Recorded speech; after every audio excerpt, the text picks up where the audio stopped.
The Bad Batch Season 3 Episode 8 has arrived and now it's time to break it down.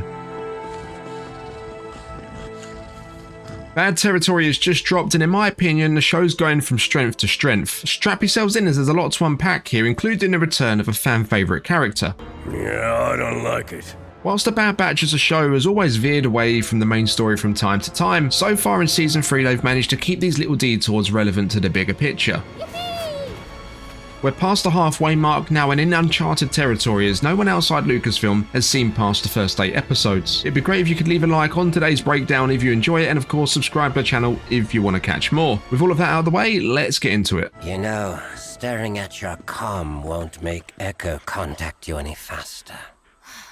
He and Rex lost most of their squad in that attack, all because the Empire was after me.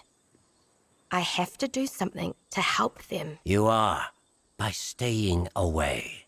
We pick up with Hunter who's got that look in his eyes, the one that screams he's got to unravel this whole Empire wants Omega mystery.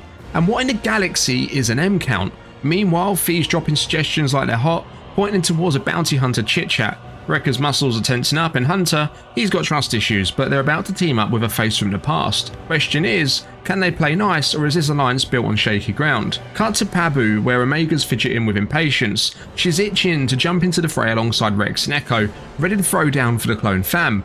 But with the Empire's target locked on her back, it's unanimous, she's got to stay under the radar. Transmission incoming, Fee's been hitting up her contacts, digging into this whole M count enigma. Turns out, Class 1 bounty hunters have been on this gig for the Empire, snatching up M-count hotshots left and right. The why? That's still up in the stars, but Fee's got a game plan, time to chat up a bounty hunter. Omega's brain ticks, and boom, Fennec Shan's name pops up. Hunter's not exactly throwing a party over the idea, but hey, desperate times, right? Fee's on it, tracking down Fennec. And remember, the good old days of The Mandalorian Season 1, Class 1 bounty hunters retrieving M-count targets, is also how we were introduced to Din Djarin, with him being a Class 1 bounty hunter, and Grogu being the M-count target for the Imperial remnants. Now Hunter and Wrecker are off to a rendezvous with Fennec, leaving Omega with a mission of her own, persuading Crosshair to get that shaky hand of his checked out by AZ. The tremors, they're likely a nasty souvenir from those M-count shots back on Mount Tantus. It's a ticking time bomb and Crosshair's DNA might just be the wrong fit for the Empire's twisted upgrades. Meanwhile, Fennec's playing it cool in the cantina, her ears attuned to Herodian's pitch, desperation hanging on every word, but as Hunter and Wrecker make their entrance, it's game over for the little green guy. Fennec waves him off. It's time for a chat with a Bad Batch duo.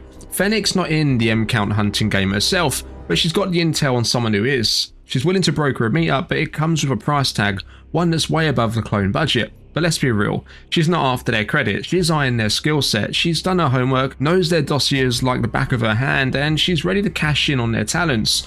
Word on the holonet is that Cad Bane's the hunter in question, and if the trailer's any clue, our boys might just cross paths with him. But here's the kicker, what if Cad's got Omega in his sights?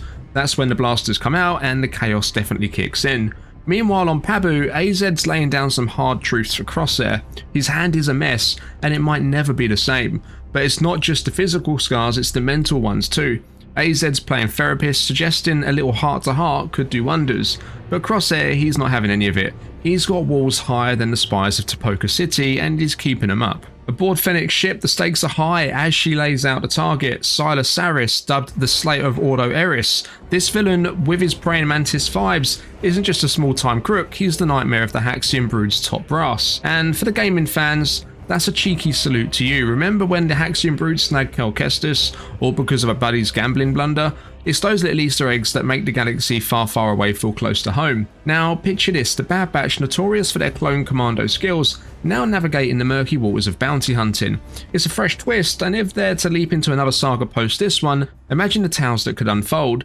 The Batch with their unique brand of justice, chasing down the galaxy's most elusive prey. Now that's a story arc waiting to happen. In a galaxy where breathing can be a luxury, our heroes find themselves on a planet that's not your typical tourist destination. Masks on, because this air's not for the faint-hearted. The pit droids are the welcoming committee, and they've got a swamp skimmer ready to slice through the murky waters. As they navigate the treacherous swamp, it's all hands on deck. Disarming explosives is just another day at the office for the Bad Batch. But it's never that simple, is it? Wrecker's words in a previous episode come to mind here. There's always a big monster, and as expected, swamp beasts rise from the depths. A gnarly welcome party hungry for action. Fennec, with her cunning mind, She knew the risks, sending the clones into the belly of the beast while she stays dry. Chaos erupts as one of the creatures snags Hunter. Without missing a beat, Wrecker plunges into the fray, a whirlwind of rescue and blaster fire. It's a battle for survival and our heroes don't disappoint.